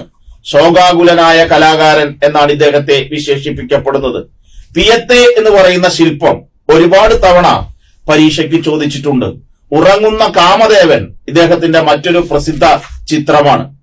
ഇംഗ്ലണ്ടിലാണെങ്കിൽ ഒരുപാട് സാഹിത്യകാരന്മാർ, ഉട്ടോപ്പി എഴുതിയ sir Thomas More, fairy queen എഴുതിയ എഡ്മണ്ട് സ്പെൻസർ, പാരഡൈസ് ലോസ്റ്റ് എഴുതിയ ജോൺ മിൽട്ടൺ ഒക്കെ ഈ നവോത്ഥാന കാലത്ത് വളർന്നു വന്ന സാഹിത്യകാരന്മാരാണ്. മറ്റൊരു പേര് നിങ്ങൾക്ക് എല്ലാവർക്കും പരിചിതനായ ഷേക്സ്പിയർ ആണ്, അല്ലെ? റോമിയോ ജൂലിയറ്റ്, ഒതല്ലോ, മാക്ബത്ത് തുടങ്ങിയ വിശ്വപ്രസിദ്ധ ഗ്രന്ഥങ്ങളുടെ കർത്താവായ ഷേക്സ്പിയറും നവോത്ഥാനകാല പ്രമുഖനാണ്. ഹോളണ്ടുകാരനായ ഇറാസ്മസ് എഴുതിയ ഏറ്റവും പ്രസിദ്ധമായ സാഹിത്യകൃതിയാണ് ഇൻ പ്രൈസ് ഓഫ് ഫോളി, വിഡ്ഢിത്തത്തിന് സ്തുതി. ജർമ്മനിക്കാരനായ മാർട്ടിൻ ലൂതർ ബൈബിൾ ജർമ്മനിയിലേക്ക് വിവർത്തനം ചെയ്ത് പ്രസിദ്ധനായ ഭരണാധികാരിയാണ്. ശാസ്ത്രരംഗത്തും നവോത്ഥാനം വലിയ സംഭാവനകളാണ് നൽകിയത്. ആധുനിക ശാസ്ത്രത്തിന്റെ പിതാവ് എന്നറിയപ്പെടുന്ന റോജർ ബേക്കൺ, ഞാൻ സംശയിക്കുന്നു അതിനാൽ ഞാൻ ഉണ്ട് എന്ന പ്രസിദ്ധമായ സിദ്ധാന്തം മെനഞ്ഞെടുത്ത ദനെ ദസ്കാർത്തെ, സൗരയൂഥത്തിന്റെ കേന്ദ്രം സൂര്യനാണ് എന്ന് കണ്ടുപിടിച്ച കോപ്പർനിക്കസ് അദ്ദേഹത്തിന്റെ സിദ്ധാന്തം ഹീലിയോ സെൻട്രിക് തിയറി എന്ന പേരിലാണ് അറിയപ്പെടുന്നത്. 1666 ഭൂഗുരുത്വാകർഷണ സിദ്ധാന്തം കണ്ടുപിടിച്ച ഐസക് ന്യൂട്ടൻ എഴുതിയ പ്രസിദ്ധമായ കൃതിയാണ് 1687 പ്രസിദ്ധീകരിച്ച പ്രിൻസിപ്പിയ മാത്തമാറ്റിക്ക എന്ന് പറയുന്ന ഗ്രന്ഥം. ഇവരെ കൂടാതെ പെൻഡുല നിയമങ്ങൾ കണ്ടെത്തിയ ഗലീലിയോ, രക്തചംക്രമണം കണ്ടുപിടിച്ച വില്യം ഹാർവി, ലോഗരിതം കണ്ടുപിടിച്ച ജോൺ നേപ്പിയർ, അച്ചടിയന്ത്രം കണ്ടുപിടിച്ച ജോൺ ഗുട്ടൻബർഗ്, ഘടികാരം കണ്ടുപിടിച്ച ജോഹന്നാസ് കോക്ലിയസ്, കാൽക്കുലേറ്റർ കണ്ടുപിടിച്ച ബ്ലെയ്സ് പാസ്കൽ, ജീവനോടെ ചുട്ടുകരിച്ച നവോത്ഥാനകാല ശാസ്ത്രജ്ഞൻ എന്ന് പറഞ്ഞ ചോദ്യം ചില വർഷങ്ങളിൽ ഉണ്ടായിട്ടുണ്ട്. ബ്രൂണോയെയാണ് ജീവനോടെ ചുട്ടുകരിച്ചത്. ജന്തുജീവികളുടെ ഇരട്ട നാമകരണ രീതി, പ്രത്യേകിച്ച് ജീവികളുടെ ഇരട്ട നാമകരണ രീതി കണ്ടുപിടിച്ച ശാസ്ത്രജ്ഞൻ കാൾ ലിനയസ് ആണ്. ഭൂമിശാസ്ത്രപരമായി ഒരുപാട് കണ്ടുപിടുത്തങ്ങൾ ആധുനിക ലോകത്തുണ്ടായിട്ടുണ്ട്. തുർക്കികളുടെ കോൺസ്റ്റാന്റിനോപ്പിൾ ആക്രമണത്തോടു കൂടിയാണ് ആധുനിക കാലം ആരംഭിക്കുന്നത്. അതിലേറ്റവും പ്രധാനപ്പെട്ട ചില ചോദ്യങ്ങൾ, ഒന്ന് ബർത്തലോമിയ ഡയസുമായി ബന്ധപ്പെട്ടതാണ്. കേപ്പ് ഓഫ് ഗുഡ് ഹോപ്പ് എന്ന് പറയുന്ന പ്രദേശം കണ്ടെത്തിയത് ബർത്തലോമ ഡയസ് ആണ്. വാസ്കോഡഗാമയെ കുറിച്ച് വിശദമായ കാര്യങ്ങൾ നിങ്ങൾ മനസ്സിലാക്കിയിട്ടുണ്ട്. 1498 മെയ് മാസം 20 അദ്ദേഹം കാപ്പാട് വരുന്നത്. ലിസ്ബണിൽ നിന്നാണ് അദ്ദേഹം പുറപ്പെടുന്നത്. അദ്ദേഹം പുറപ്പെട്ട കപ്പലിന്റെ പേരും പരീക്ഷയ്ക്ക് ചോദിക്കാറുണ്ട്, സെന്റ് ഗബ്രിയേൽ.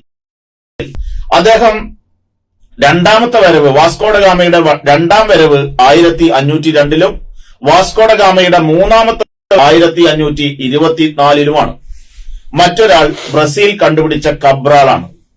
കൊളംബസിനുമായി ബന്ധപ്പെട്ട ചോദ്യങ്ങൾ ഉണ്ടാകാറുണ്ട്. സാന്റാമറിയ, നീന, പിൻഡ തുടങ്ങിയ 3 കപ്പലുകളിലായാണ് കൊളംബസും കൂട്ടരും ലോകം ചുറ്റാൻ ഇറങ്ങിയത്. അമേരിക്ക യഥാർത്ഥത്തിൽ കണ്ടുപിടിച്ചത് കൊളംബസ് ആണെങ്കിലും അമേരിക്കയുടെ കണ്ടുപിടുത്തം അമേരിഗോ വെസ്പൂച്ചിയുടെ പേരിലാണ് അറിയപ്പെടുന്നത്. ആദ്യമായി ലോകം ചുറ്റിയ നാവികൻ മെഗല്ലൻ ആണെങ്കിൽ ആ മെഗല്ലൻ തന്നെയാണ് ശാന്തസമുദ്രത്തിന് ആ പേര് നൽകിയത്. മെക്സിക്കോ കണ്ടുപിടിച്ച കോർട്ടസും പെറു കണ്ടുപിടിച്ച പിസാറോയും ന്യൂഫൗണ്ട്ലാൻഡ് കണ്ടുപിടിച്ച ജോൺ കാബട്ടും എല്ലാം ചോദ്യപേപ്പറുകളിൽ പലപ്പോഴായി ഇടം നേടിയിട്ടുള്ള ചോദ്യങ്ങളാണ്. മതനവീകരണ പ്രസ്ഥാനവുമായി ബന്ധപ്പെട്ട ചോദ്യങ്ങളും പരീക്ഷയ്ക്ക് ഉണ്ടാകാറുണ്ട്. ആ കൂട്ടത്തിൽ ഏറ്റവും പ്രധാനപ്പെട്ടത് ഞാൻ നേരത്തെ സൂചിപ്പിച്ച മാർട്ടിൻ ലൂതറാണ്. പോപ്പ് പാപവിമോചന പത്രികയുമായി വന്നപ്പോ തന്റെ പ്രസിദ്ധമായ 95 തീസിസിലൂടെ അതിനെ നിശിതമായി വിമർശിച്ച മത നവീകരണ നേതാവാണ്. ബൈബിൾ ഇംഗ്ലീഷിലേക്ക് വിവർത്തനം ചെയ്ത ജോൺ വൈക്ലിഫിനെയാണ് മതനവീകരണത്തിന്റെ പ്രഭാത നക്ഷത്രം എന്ന് വിളിക്കപ്പെടുന്നത്. വൈക്ലിഫ് മത പ്രസ്ഥാനത്തിന്റെ പ്രഭാത നക്ഷത്രം ഒരുപാട് തവണ വന്നിട്ടുള്ള ചോദ്യമാണ്. സ്വിറ്റ്സർലൻഡിലെ സിംഗ്ലിക്കാനിസം ഓൾറിച്ച് സിംഗ്ലി കൊണ്ടുവന്നതാണ്. ഇൻസ്റ്റിറ്റ്യൂട്ട് ഓഫ് ക്രിസ്ത്യൻ റിലീജിയൻ എന്ന് പറയുന്ന പുസ്തകം എഴുതിയ ജോൺ കാൽവിൻ മറ്റൊരു പ്രസിദ്ധനായ മത നവീകരണ നേതാവാണ്. വ്യക്തികൾ നടത്തിയ മതനവീകരണത്തോടൊപ്പം തന്നെ ഭരണാധികാരികളും മതനവീകരണത്തിന് നേതൃത്വം കൊടുത്ത കാഴ്ച നാം യൂറോപ്പിൽ കാണുന്നുണ്ട്. ഇംഗ്ലണ്ടിൽ ട്യൂഡർ രാജാവായ ഹെൻറി 8 മതനവീകരണത്തിന് നേതൃത്വം കൊടുക്കുന്നത്.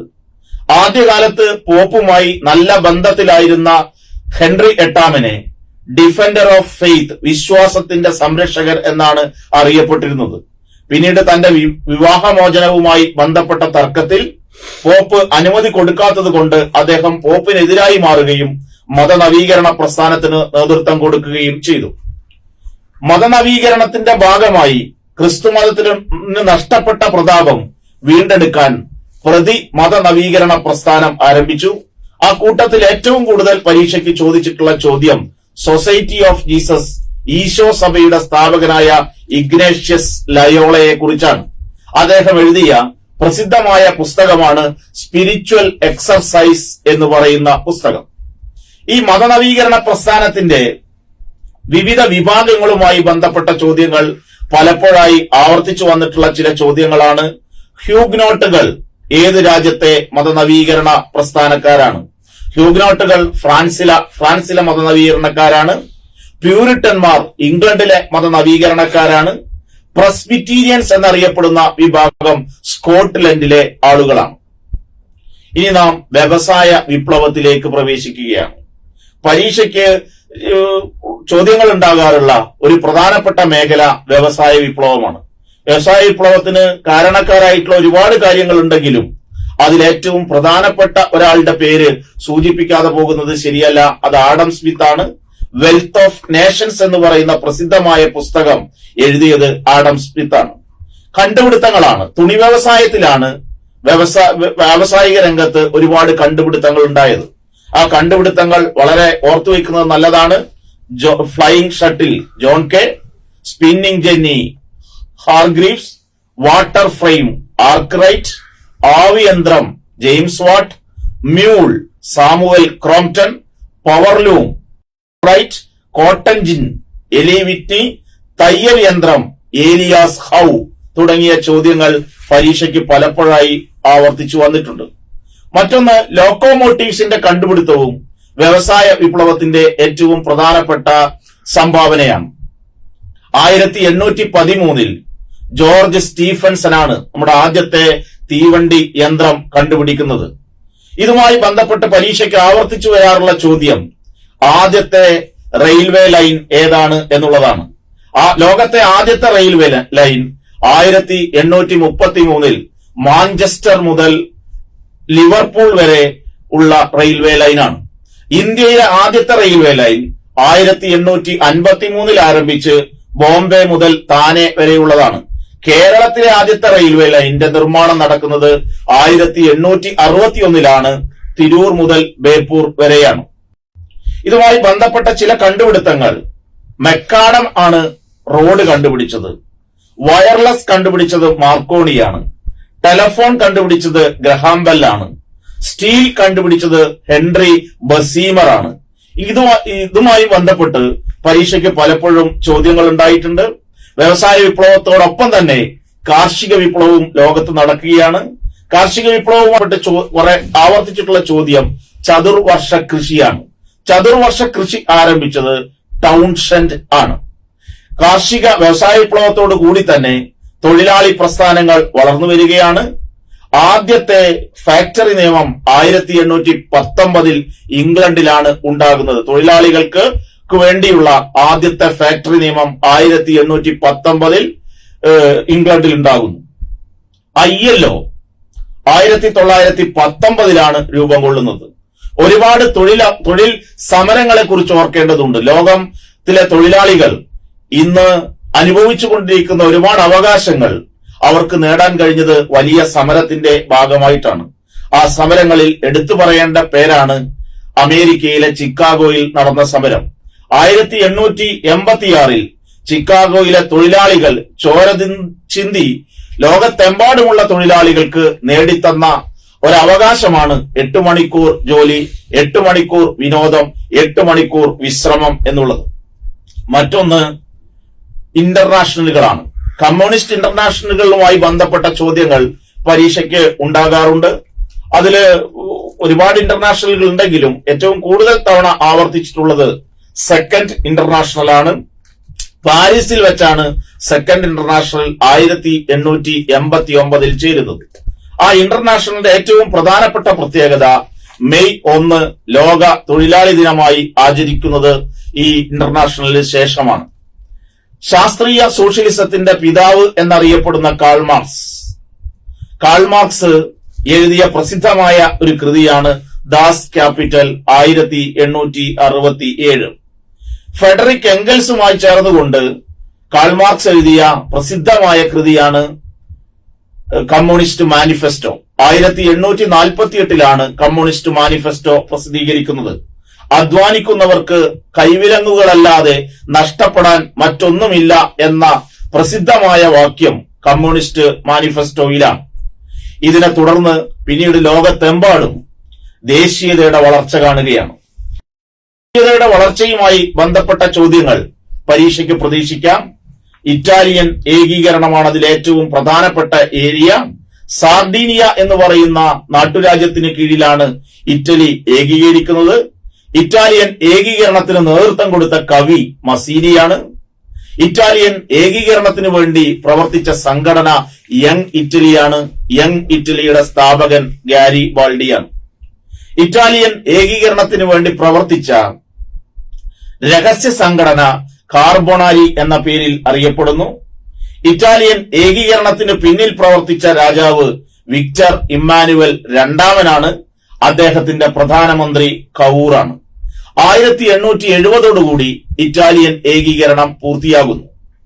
പിന്നീട് ഏകീകരിക്കപ്പെട്ട ദേശീയതയുടെ ഭാഗമായി ഏകീകരിക്കപ്പെട്ട യൂറോപ്യൻ രാജ്യം ജർമ്മനിയാണ്. ജർമ്മനിയിലെ ഏകീകരണത്തിന് നേതൃത്വം കൊടുത്തത് നിണവും ഇരുമ്പും എന്ന സിദ്ധാന്തത്തിന്റെ വക്താവായ ബിസ്മാർക്കാണ്. ഓട്ടോ വൺ ബിസ്മാർക്കാണ്. 1871 ജർമ്മനി ഏകീകരിക്കപ്പെടുകയാണ്. ഈജിപ്തിലാണെങ്കിൽ ഗമാൽ അബ്ദുൾ നാസറാണ് ദേശീയതയ്ക്ക് നേതൃത്വം കൊടുത്തത്.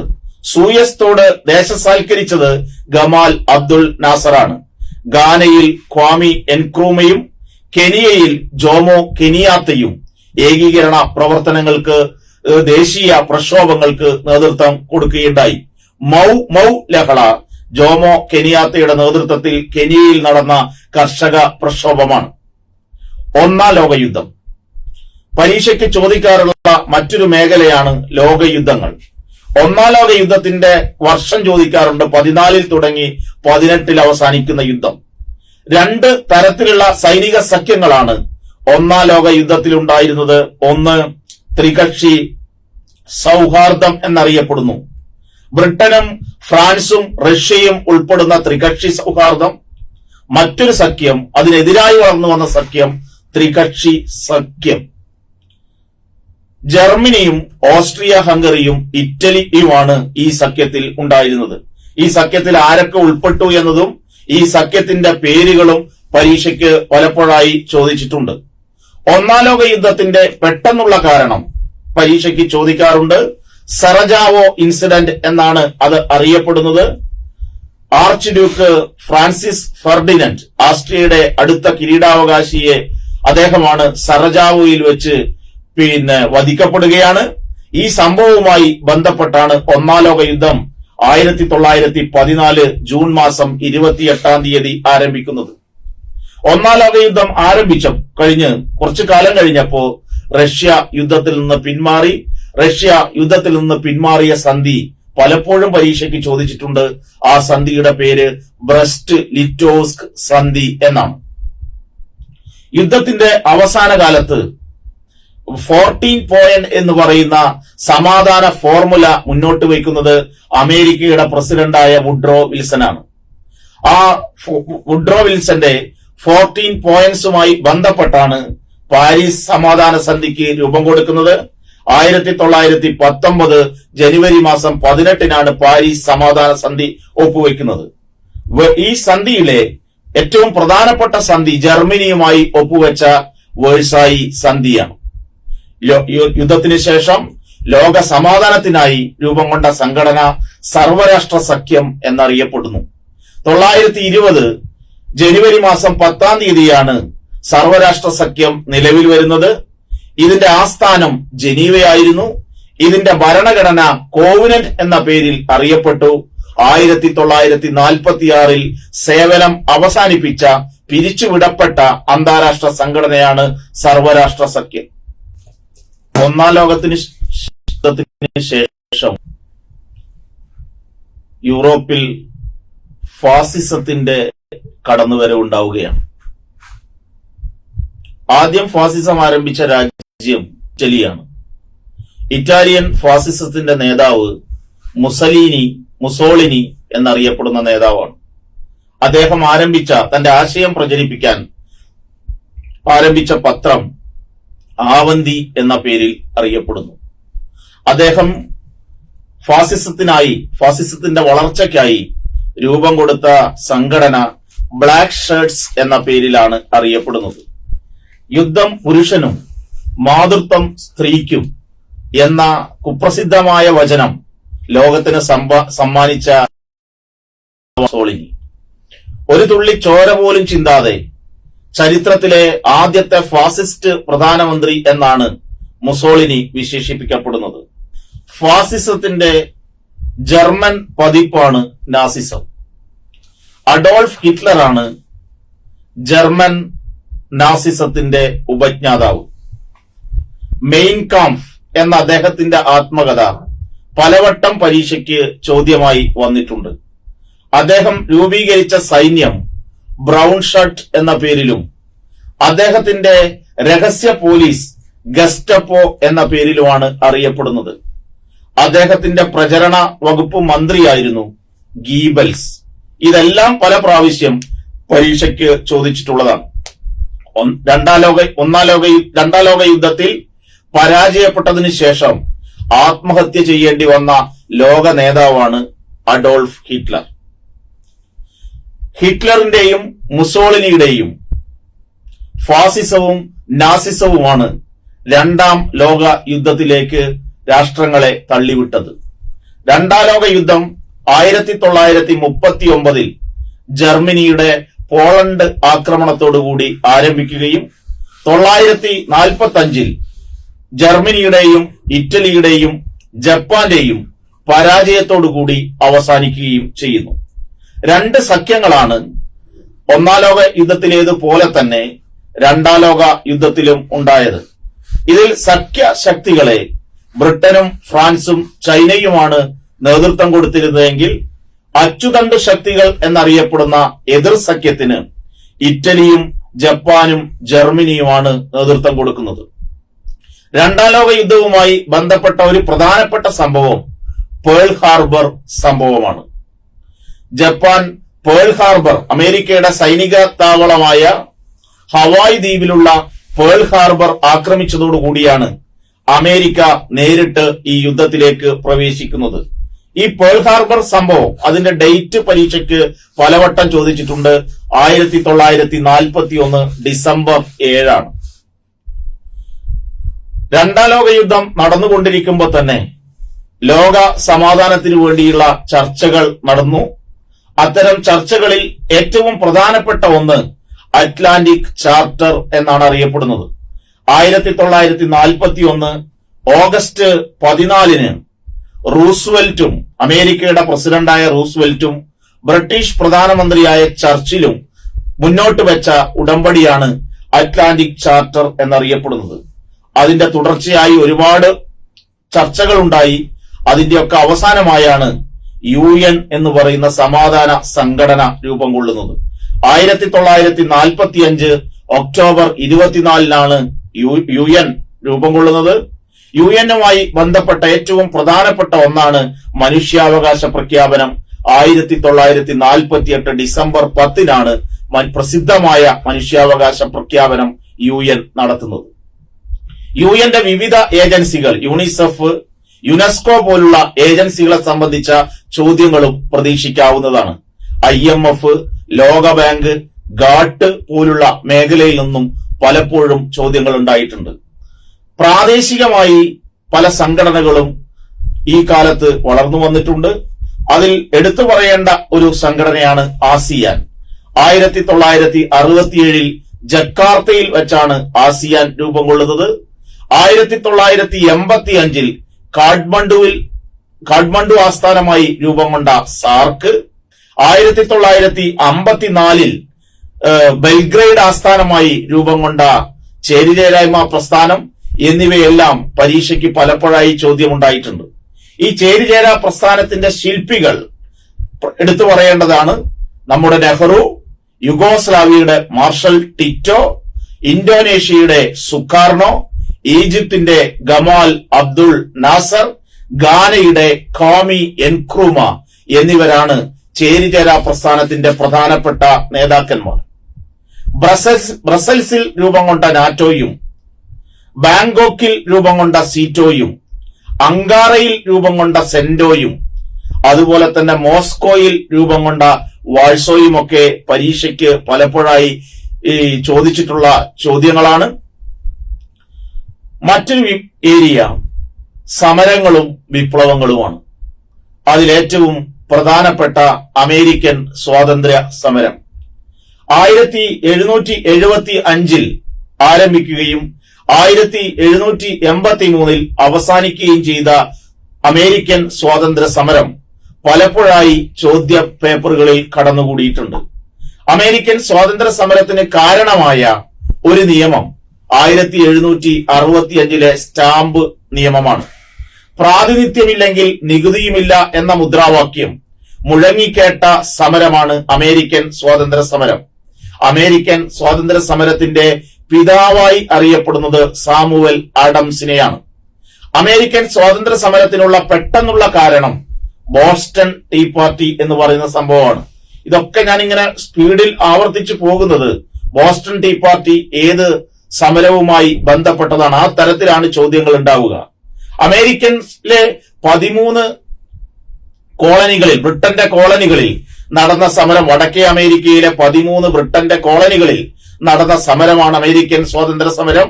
ഈ കാലത്ത് ബ്രിട്ടന്റെ ഭരണാധികാരി ജോർജ് മൂന്നാമൻ ആയിരുന്നു. ഈ സമരവുമായി ബന്ധപ്പെട്ട ചില കാര്യങ്ങളാണ്. ഒന്ന്, ഒലിവ് ബ്രാഞ്ച് നിവേദനം. ഈ ഒലിവ് ബ്രാഞ്ച് നിവേദനം തയ്യാറാക്കിയത് ജോർജ് വാഷിംഗ്ടന്റെ നേതൃത്വത്തിലാണ്. അമേരിക്കൻ സ്വാതന്ത്ര്യ പ്രഖ്യാപനം നടക്കുന്നത് 1776 ജൂലൈ 4 പ്രസിദ്ധമായ അമേരിക്കൻ സ്വാതന്ത്ര്യ പ്രഖ്യാപനം തയ്യാറാക്കുന്നത് തോമസ് ജെഫേഴ്സൺ ആണ്. 1783 പാരീസ് ഉടമ്പടി പ്രകാരമാണ് 13 കോളനികളുടെ സ്വാതന്ത്ര്യം ബ്രിട്ടൻ അംഗീകരിക്കുന്നത്. അങ്ങനെ അമേരിക്കയുടെ ആദ്യത്തെ പ്രസിഡന്റായി ജോർജ് വാഷിംഗ്ടൺ അധികാരത്തിൽ വരികയാണ്. 1789 അമേരിക്കയ്ക്ക് ഭരണഘടനയുണ്ടാകുന്നത്. ലോകത്തിലെ ആദ്യത്തെ എഴുതപ്പെട്ട ദൃഢ ഭരണഘടനയാണ് അമേരിക്കൻ ഭരണഘടന. വിപ്ലവങ്ങൾ പരീക്ഷയ്ക്ക് പലപ്പോഴും പ്രധാനപ്പെട്ടതാണ്. ഫ്രഞ്ച് വിപ്ലവം 1789 നടന്ന പ്രധാന വിപ്ലവമാണ്. വിപ്ലവങ്ങളിൽ ഏറ്റവും പ്രധാനപ്പെട്ടത് ഫ്രഞ്ച് വിപ്ലവമാണ്. രക്തരൂഷിതമായി ലോകത്ത് നടന്ന വിപ്ലവമാണ് ഫ്രഞ്ച് വിപ്ലവം. ലോക വിപ്ലവം എന്ന് ഫ്രഞ്ച് വിപ്ലവത്തെ വിശേഷിപ്പിക്കുന്നുണ്ട്. ബൂർബൺ സ്വേച്ഛാധിപത്യത്തിനെതിരായിട്ടാണ് ഫ്രഞ്ച് വിപ്ലവം നടന്നത്. ഫ്രഞ്ച് സമൂഹത്തിലുണ്ടായിരുന്ന വലിയ അവഗണനകൾക്കും പീഡനങ്ങൾക്കും എതിരായിട്ടാണ് ഫ്രാൻസിലെ ജനങ്ങൾ രാജാക്കന്മാർക്കെതിരെ ശക്തമായ വിപ്ലവത്തിന് നേതൃത്വം കൊടുത്തത്. പ്രഭുക്കന്മാർ യുദ്ധം ചെയ്യുന്നു, പുരോഹിതന്മാർ പ്രാർത്ഥിക്കുന്നു, സാധാരണക്കാർ നികുതി കൊടുക്കുന്നു എന്ന വചനത്തിൽ നിന്ന് ഫ്രാൻസിലെ ജനങ്ങൾ അനുഭവിച്ച കഷ്ടപ്പാടുകൾ കൃത്യമായി മനസ്സിലാക്കാൻ കഴിയും. ഫ്രഞ്ച് വിപ്ലവത്തിന്റെ പ്രവാചകൻ എന്നറിയപ്പെടുന്നത് റൂസോയാണ്. മനുഷ്യൻ സ്വതന്ത്രനായി ജനിക്കുന്നു, പക്ഷേ എല്ലായിടത്തും ചങ്ങലകളിലാണ് എന്ന പ്രസിദ്ധ വചനം അദ്ദേഹം മുന്നോട്ട് വെച്ചു. സോഷ്യൽ കോൺട്രാക്ട് എന്ന് പറയുന്ന പുസ്തകം അദ്ദേഹത്തിന്റെ ഏറ്റവും പ്രസിദ്ധമായ കൃതിയാണ്. വോൾട്ടയർ മറ്റൊരു ചിന്തകനാണ്. സിവിൽ ലിബർട്ടിയുടെ വക്താവായിട്ടാണ് വോൾട്ടയർ അറിയപ്പെടുന്നത്. ഫ്രാൻസിലെ പാർലമെന്റ് എസ്റ്റേറ്റ് ജനറൽ എന്ന പേരിൽ അറിയപ്പെടുന്നു. ഫ്രഞ്ച് വിപ്ലവവുമായി ബന്ധപ്പെട്ട ഒരു പ്രധാനപ്പെട്ട സംഭവമാണ് ടെന്നീസ് കോർട്ട് പ്രതിജ്ഞ. 1789 ജൂൺ മാസം 20 ടെന്നീസ് കോർട്ട് പ്രതിജ്ഞ ഫ്രാൻസിലെ ജനങ്ങളും പാർലമെന്റ് അംഗങ്ങളും ചേർന്ന് നടത്തുന്നത്. ഫ്രഞ്ച് വിപ്ലവത്തിന് ആരംഭം കുറിച്ചത് ബാസ്റ്റീൽ കോട്ടയുടെ പതനത്തോടുകൂടിയാണ്. രാജാധിപത്യത്തിന്റെ പ്രതീകമായ ബാസ്റ്റീൽ കോട്ട ജനങ്ങളും പാർലമെന്റ് അംഗങ്ങളും ചേർന്നുകൊണ്ട് തകർക്കുകയാണ്. 1789 ജൂലൈ 14 ബാസ്റ്റീൽ കോട്ട തകർക്കപ്പെടുന്നത്. ബാസ്റ്റീൽ കോട്ടയുടെ തകർച്ച നടന്ന ആ ദിവസമാണ് ഫ്രാൻസിൽ ദേശീയ ദിനമായി ആചരിക്കുന്നത്. ഇന്നും ഫ്രാൻസിന്റെ ദേശീയ ദിനം ജൂലൈ 14. ഫ്രഞ്ച് വിപ്ലവവുമായി ബന്ധപ്പെട്ട മറ്റൊരു പ്രധാനപ്പെട്ട സംഭവമാണ് സെപ്റ്റംബർ കൂട്ടക്കൊല.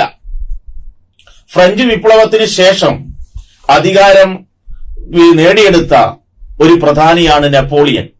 ഫ്രഞ്ച് വിപ്ലവത്തിന്റെ ശിശു എന്നാണ് നെപ്പോളിയൻ അറിയപ്പെടുന്നത്.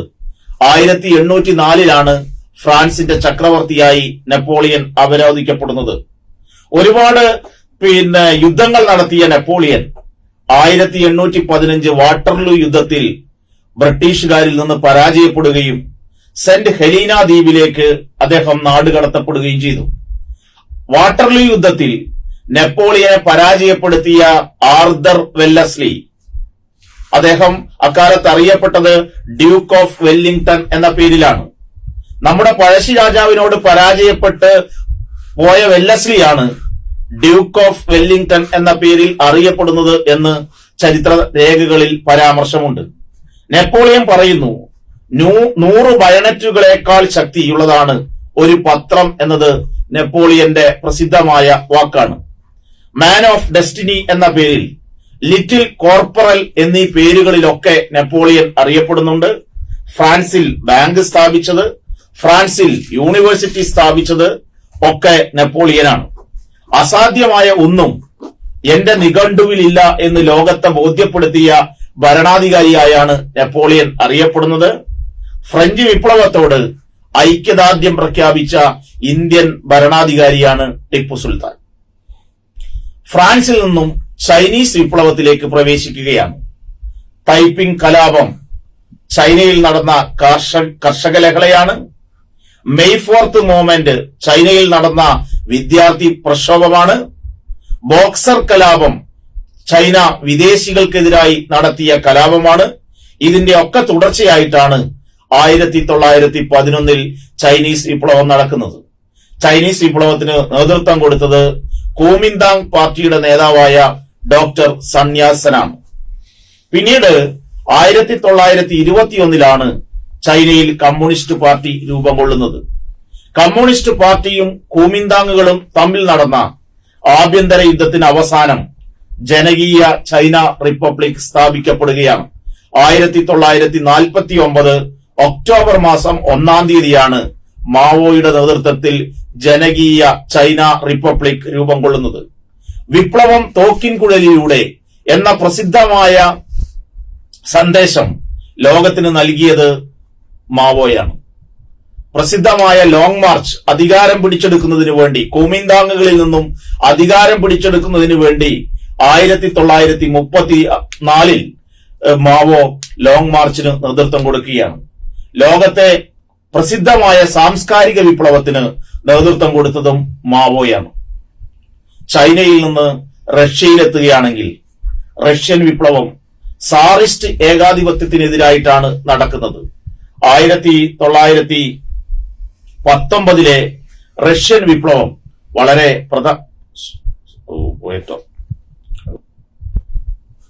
റഷ്യൻ വിപ്ലവമാണ് മറ്റൊരു ചോദ്യമേഖല.